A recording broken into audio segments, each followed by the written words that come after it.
क्या क्या हुआ है, किस अस्पताल में हुआ है? सर हम लोग नोएडा में रहते हैं, मैं और मेरे हस्बैंड।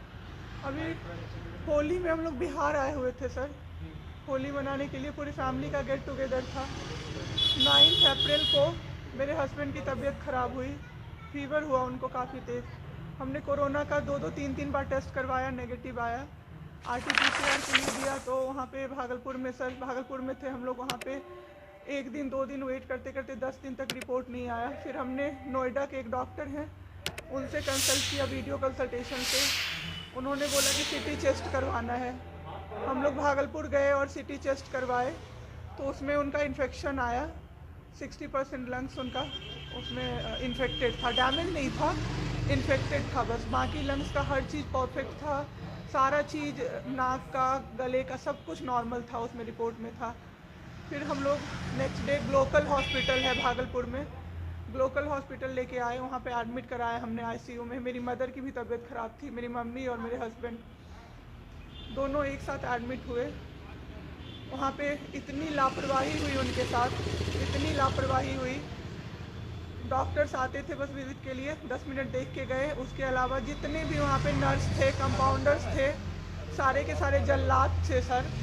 कोई दवाई तक नहीं देना चाहता था पेशेंट। मेरी मदर टचवुड बेटर कंडीशन में थी थोड़ी, मेरे हस्बैंड बोल भी नहीं पा रहे थे उस समय तक। इशारे से पानी का ऐसे ऐसे बताते थे, लेकिन कोई उनको पानी नहीं पिलाता था सर। वो मुझे हार के फ़ोन करते थे कि पानी पिला दो। जब मैं अंदर जाती थी तो ये लोग हल्ला करते थे कि क्यों जा रहे हो अंदर। फिर भी मैं जाके उनको पानी पिलाती थी, जूस पिलाती थी। रेमडेसिविर इंजेक्शन का नाम आप लोगों ने अभी तक सबने सुन लिया होगा कि कितनी मुश्किल से मिल रहा है। डॉक्टर ने वहाँ सजेस्ट किया, मेरे 2 पेशेंट थे वहाँ, हमने बहुत मुश्किल से अरेंज किया। जब वो इंजेक्शन मिला तो एक दिन रात को जब इंजेक्शन देने लगे, हाफ इंजेक्शन फ्लोर पे गिरा दिया उन्होंने। हमने कहा कि इतना महंगा इंजेक्शन है, इसी का असर होके ठीक होते ये आपने कैसे गिरा दिया। उन्होंने कहा कि 50,000 का भी गिरा देता ना तो तुम कुछ नहीं कर पाती अभी। हम लोग चुपचाप वहाँ से सर हट गए। थोड़ी देर बाद वहाँ पे मेरे हस्बैंड को मैंने देखा कि उन्होंने 2-3 बार पॉटी किया था, यूरिन पास किया था, कोई क्लीन करने नहीं आ रहा था सर। 6 घंटे से वो उसी गंदगी पे पड़े हुए थे। उन्होंने मुझे फिर फ़ोन किया, बस फ़ोन कर पाते थे सर, बोल भी नहीं, बस मिस्ड कॉल आती थी, मैं समझ जाती थी कि परेशानी है उनको। जब मैं गई तो मैंने देखा पूरे गंदे बेड पे मेरे हस्बैंड 6 फीट 2 इंच के सर, पूरे गंदे पे वो सोए हुए थे सर। मैंने ज़बरदस्ती सबको बुलाया। एक आदमी था ज्योति कुमार करके, ज्योति कुमार, सब लोग ध्यान से इसको कवर कीजिए। ज्योति कुमार एक कंपाउंडर था वहाँ पे। कौन से हॉस्पिटल का नाम? Glocal hospital Bhagalpur. Jyoti Kumar compounder है वहाँ का, मतलब जो अटेंडेंट सब होते हैं ना वो है, लड़की नहीं है, लड़का है ज्योति कुमार। उसको मैंने रिक्वेस्ट किया कि भैया प्लीज़ आप मेरे हस्बैंड की मदद कर दीजिए, रात में ये लोग रुकने नहीं दे रहे हैं मुझे अपने पास, इनके पास। उसने बोला ठीक है ज़रूर मदद करूँगा, ये कह के, और मैं अपने हस्बैंड से बात करने लगी, इशारे से ही वो बात कर रहे थे, मैं बोल रही थी। अचानक से मेरा दुपट्टा खिंचाया बहुत ज़ोर से। मैंने सोचा क्या हो रहा है, जब मैंने पीछे मुड़ी तो मेरे कमर पे उस आदमी का हाथ था और मेरा दुपट्टा वो ज्योति कुमार खींच रहा था। मेरी माँ पीछे से चिल्लाई, मेरे हस्बैंड ऐसे ऐसे होने लगे, पूरा पसीना उनको चल गया, कुछ बोल नहीं पा रहे थे वो। जब हम लोग ठीक थे ना, मैं बाहर निकलती थी ना, कोई मुझे ऐसे देखता था ना नॉर्मली ही तो कहते थे आँख निकाल लूँगा, क्या सोच के इसको देख रहे हैं। और मेरे हस्बैंड उस दिन बेड पे पड़े हुए देखते रहे कि मेरी वाइफ का कोई दुपट्टा खींच रहा है। और जब मैंने उस आदमी को देखा ना तो वो मुस्कुरा रहा था। मैंने ऐसे दुपट्टा खींचा और मैं कुछ नहीं बोल पाई, डर से कि मेरे हस्बैंड यहाँ पे है, मेरी माँ यहाँ पे है, ये लोग कुछ कर देगा, इस डर से मैं कुछ नहीं बाहर निकली। मैं बाहर निकल के मैं दम से बैठ गई। वो आदमी मेरे पास फिर आया, मुस्कुरा के बोला मैं ध्यान रखूँगा। मैंने बोला ठीक है भैया आप ध्यान रखना। मैंने कुछ नहीं बोला उसको, कुछ भी नहीं। 2-3 दिन बाद ऐसे ही कोई सुविधा नहीं, कुछ नहीं। मेरे हस्बैंड की तबीयत उस दिन से बिगड़ी जब रात के 2 बजे में मेरी मदर के बगल वाले बेड पे एक अंकल, मास्क उनका हट गया था और वो अंकल चिल्ला चिल्ला के नर्स को बुला रहे थे और मेरी मम्मी चिल्ला रही थी जल्दी आइए ये मर जाएंगे, जल्दी आइए ये मर जाएंगे। कोई नहीं आया और अंकल ने दम तोड़ दिया। ऐसे 3-4 लोग उस 2-3 दिन के अंदर दम तोड़े हैं, बिना केयर के, बिना नर्स के आए। सारी नर्स टेबल कुर्सी लगा के सो जाती थी, कहती थी पागल हो गए हैं हम ही, अब मर जाएंगे इस कोरोना के चक्कर में, अब तो क्यों जॉब कर रहे हो, छोड़ दो, आपकी जगह कोई और आ जाएगा। उसके बाद वहाँ से बाई पैप वहाँ उस हॉस्पिटल में नहीं अवेलेबल था। मेरे हस्बैंड की तबीयत एक दिन बहुत ख़राब हो गई, उन्होंने मायागंज रेफ़र कर दिया, भागलपुर मायागंज हॉस्पिटल। हम लोग अभी मायागंज आए, मायागंज की और हालत ख़राब। ICU में 4 बेड था, मेरे हस्बैंड के बगल वाले बेड पे 4 लोग 6 से 7 घंटे में 4 लोग ख़त्म हुए। क्यों ख़त्म हुए? वो नर्स को बुला रहे थे, सिस्टर आ जाओ, दिक्कत हो रही है, दिक्कत हो रही है, और सिस्टर नहीं आती थी। एक अंकल तो बुलाते बुलाते उलट के गिर गए, पूरा सर फूट गया, ब्लड ब्लड, और मर गए वो अंकल वहीं पे। इतना मेरे हस्बैंड डर गए। शाम होते होते मेरे हस्बैंड की तबीयत अचानक से ख़राब होने लगी, पूरा ये सब ड्राई हो गया, एक लेयर वाइट कलर का जम गया उनके ऊपर, बहुत ज़्यादा तबीयत ख़राब हो गई। हम लोगों को समझ ही नहीं आ रहा था कि हो क्या रहा था। अचानक से मेरे दिमाग में आया ना, बुलाते रहे, नहीं डॉक्टर को कम से कम 5-6 बार मेरी बहन बुलाने गई है, क्योंकि कोई डॉक्टर था ही नहीं ड्यूटी। कब हुई आपके हस्बैंड की घटना? परसों सुनिए मेरी बात, पहले पूरी कहानी मेरी सुनिए।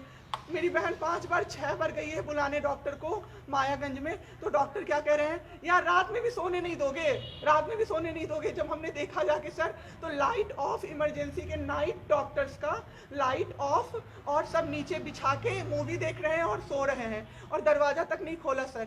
मेरे हस्बैंड की ऐसी हालत हुई, जब मेरी दीदी बहुत जाके चिल्लाई, तब एक डॉक्टर आए वहाँ से, तो उन्होंने देखा क्या कि मास्क, उन्होंने ऐसे मास्क लगा होता है ना, उसमें एक ऑक्सीजन सप्लाई का पाइप होता है ना, वो पाइप ही नहीं लगाया था सर, बस मास्क लगा के छोड़ दिया था, ऑक्सीजन सप्लाई आ ही नहीं रहा था। जब बहुत कम हो गया तब वो डॉक्टर आए और पाइप लगाया, मेरे हस्बैंड तुरंत में जिंदा हो गए। उसी दिन से उनके दिमाग में वो ऑक्सीजन की किल्लत का डर बैठ गया सर। 7 घंटे बिना ऑक्सीजन, 7 घंटे बिना ऑक्सीजन के रहे सर, लड़ते रहे। फिर उस दिन इतना वो डर गए, वो बोले नहीं अब हमको कहीं बाहर लेके चलो। दिल्ली में सर हमने बेड का किया, बहुत पता नहीं था, दिल्ली में कहीं भी जगह नहीं था। हम पटना आए, राजेश्वर हॉस्पिटल में सर पटना आए। यहाँ पे इन्होंने कहा आईसीयू में अटेंडेंट नहीं अलाउड है, नहीं जाओगे आप। मेरे हस्बैंड रोने लगे कि मेरी वाइफ को बस भेज दो, वो रहेगी तो मैं ठीक हो जाऊँगा। इन लोगों ने नहीं अलाउ किया सर। मैंने देखा एम्बुलेंस से हम लोग भागलपुर से पटना आए थे राजेश्वर, रास्ते में उनको 3 बार पॉटी हुई थी सर। उसी गंदे बेड पे उनको 4-5 घंटे राजेश्वर में सुलाया रहा। मैं 10 बार जाके बोली बाहर से कि सर प्लीज़ बेड क्लीन कर दीजिए, वो हम लोग देख लेंगे ना। एक डॉक्टर निकले, मैंने बोला, वो मेरे हस्बैंड अंदर से ना बोल नहीं पा रहे थे ना, अंदर से ऐसे ऐसे कर रहे थे, बुला रहे थे सबको। मैंने कहा सर वो बुला रहे हैं किसी को बाहर से, तो एक डॉक्टर मुझे कहता है अरे छोड़िए ना, वो छोड़ा तो ऐसे ही बौखला रहा है जब से आया है। मैं उस समय कुछ नहीं कर पाई सर। उसके बाद उनका ऑक्सीजन लेवल जब 37 हो गया, तब मेरे साथ मेरी दीदी थी, मेरे जीजा जी थे और मेरे जेठ थे। तब मैंने अपने जीजा जी को बोला कि अब मेरे से नहीं रहा होगा, मुझे किसी तरह से अंदर भिजवाइए। तब उन्होंने ज़बरदस्ती मुझे अंदर भेजा और 37 से 74 मैंने कर दिया 10 मिनट में। मेरे बाबू का ऑक्सीजन लेवल मैंने बढ़ा दिया। उसके बाद इन लोगों ने मुझे बोला, मैंने बोला सर अटेंडेंट अलाउड है, सारे के अटेंडेंट बैठे हुए थे। तो एक डॉक्टर ने मुझे बोला अटेंडेंट अलाउड नहीं रहेंगे तो कैसे काम चलेगा, सब तो कोरोना से बीमार पड़ रहे हैं, हम लोग कितना देखें, हम लोग क्या मर जाए खांसते खांसते सबको देख के, बैठिए चुपचाप और देखिए। 15 दिन तक सर एक टेबल पे एक लगातार मैं बैठी हूँ। आज 1 महीना पे मैंने ब्रश किया है सर, 1 महीने पे ब्रश किया है मैंने। बाबू को बहुत ठीक कर दिया, इतना स्ट्रॉ लगा के सर, मास्क के अंदर से स्ट्रॉ लगा के बाबू को मैंने जूस, दाल, रोटी सब कुछ पिलाया सर। इतने ठीक हो गए ना कि जो डॉक्टर फर्स्ट डे बोला था ये बचेगा नहीं, वो डॉक्टर सर 3-4 दिन बाद कहता है टचवुड क्या कर दिया आपने इनके साथ, ये तो एकदम ठीक हो गए, गजब का फाइट दिया आप दोनों ने मिलके। मुझे क्या पता था कि मैं फाइट दे रही हूँ और ये लोग मेरे बाबू को ख़त्म कर देंगे। इतना ऑक्सीजन का किल्लत सर, मेरा बाबू डर गया बहुत ज़्यादा। ऑक्सीजन सिलेंडर देखता था और कहता था हाँ वो ख़त्म हो जाएगा, वो ख़त्म हो जाएगा। मैं कहती थी नहीं ख़त्म होगा बाबू। 1.5 घंटे के लिए सर ऑक्सीजन सप्लाई बंद रहता था।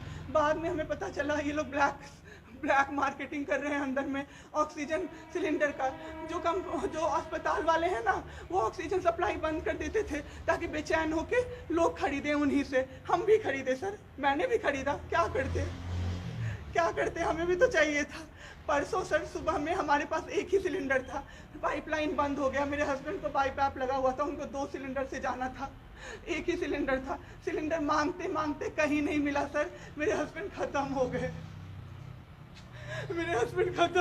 सर। मेरा बाबू चला गया हमको छोड़ के। आपके साथ यहाँ पे भी सर, यहाँ पे राजेश्वर में डॉक्टर अखिलेश गंदे गंदे इशारे कर रहा था मुझे सर। चलता था ना तो मुझसे सट के क्रॉस करता था सर, मैं इग्नोर कर देती थी कि मेरा हस्बैंड है यहाँ पे, वरना अगर बाहर होता चप्पल खोल के मैं मारती सर ऐसे इंसान को। वहाँ पे मायागंज हॉस्पिटल में डॉक्टर्स, कोई भी डॉक्टर नहीं आता है, कोई सीनियर डॉक्टर नहीं, जूनियर डॉक्टर नहीं, और पेशेंट की सिर्फ एंट्री कर देते हैं कि फिजियोथेरेपी किया गया। ये मेरे बाबू नाक का क्या करते हैं, नेबुलाइज किया गया, 4 बार नेबुलाइज किया गया, कोई चीज़ नहीं होती है, सिर्फ पेशेंट की एंट्री कर देते हैं। एंट्री सब किया हुआ रहता है, ये बड़े डॉक्टर आए, ये बड़े डॉक्टर आए, उन्होंने पेशेंट को देखा, नेबुलाइज किया, फिजियोथेरेपी हुआ, पेशेंट को कुछ नहीं, मतलब सीपैप पे पड़ा हुआ पेशेंट, और उसको देखने के लिए 24 घंटे में कोई नर्स नहीं आती है, रूम बंद करके, और सब सोते रहते हैं। दरवाजा ठकठकाइएगा तो चिल्ला के बोलेगी दूर भागो यहाँ से, कोरोना पेशेंट के यहाँ से आई हो, हम लोग अभी रात में नहीं आ सकते। हम लोग क्या मर जाए पेशेंट के लिए? कोई नहीं आता है, कोई नहीं आता है देखने के लिए किसी को। ये लोग 26 तारीख को आए पटना। मैम आपके साथ जो ये सब हुआ है, गलत हुआ है, इसकी शिकायत आपने किसी को की है? अभी किसको करे सर? परसों तो मेरा बाबू गया है। परसों शाम आप क्या चाहती हैं सरकार से? क्या अभी सबसे पहले तो मैं चाहती हूँ कि सारे जगह ये सबसे पहले तो मुझे कोई प्लेटफॉर्म मिले जिस पे मैं ये बोल सकूँ टीवी पे जाके, ताकि लोग बचें। अब जिसके साथ जो हो नहीं हो वो तो सेकेंडरी है। हमारे जैसे जो लोग उसमें पड़े हैं ना, जो ये छोड़ के भूल जाते हैं कि पेशेंट का ख्याल डॉक्टर्स रखेंगे, वो जाके अपने पेशेंट का ख्याल रखें, नहीं तो सब मर जाएंगे सर, सब मर जाएंगे। एक डॉक्टर एक दिन आए राजेश्वर में, कहते हैं अरे ये बेड अभी तक नहीं खाली हुआ है, मतलब ये आदमी अभी तक नहीं मरा है। एक आदमी के बारे में आप सोचो सर जरा सा, आप सोचो सर जरा सा। मेरे हस्बैंड को वेंटिलेटर पे नहीं रखा सर, वो शायद बच जाते। और जब मेरी एक फ्रेंड है डॉक्टर, उसने बात की कि आपने वेंटिलेटर पे क्यों नहीं रखा, तो झूठ कह रहे हैं कि फैमिली वालों ने मना किया। क्योंकि हमें कोई सजेशन नहीं दिया गया कि वेंटिलेटर पे आप रख सकते हो, कुछ भी नहीं सर। वो बस वेट कर रहे थे कि ये बेड खाली हो।